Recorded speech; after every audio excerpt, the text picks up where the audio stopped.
baptême de Jésus en son sang, en le fait qu'il est Dieu par son esprit. Tout cela est nécessaire au salut.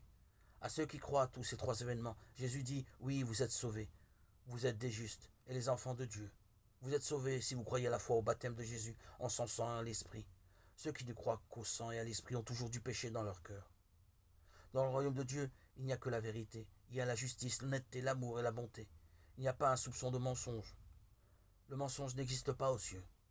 Beaucoup me diront ce jour-là, Seigneur, Seigneur, n'est-ce pas en ton nom que nous avons prophétisé, en ton nom que nous avons chassé des démons, en ton nom que nous avons fait bien des miracles. Matthieu 7, 22.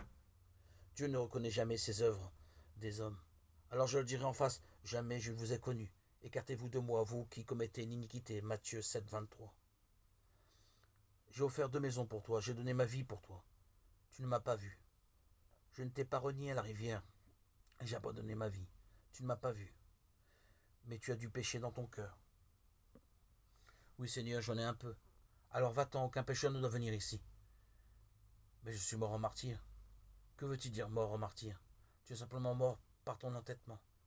As-tu reconnu mon baptême, mon sang? Ai-je attesté que tu étais mon peuple? Ai-je attesté dans ton cœur que tu es mon peuple?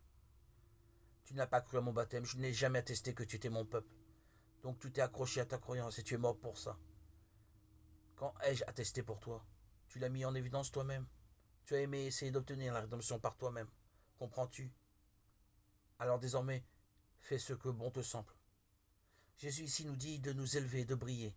Les personnes rachetées s'agenouillent devant nombre de pseudo-chrétiens et de faux prophètes et ne brillent pas de façon évidente.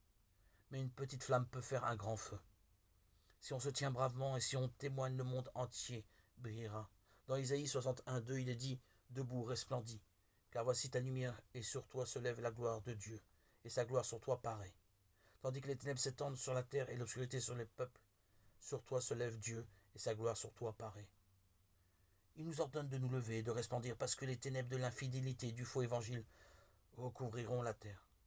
Seuls ceux qui croient en Jésus peuvent l'aimer. Ceux qui n'ont pas été rachetés ne pourront jamais aimer Jésus. Comment le pourraient-ils? Ils ne parlent que d'amour, mais ne peuvent l'aimer, à moins de croire en lui.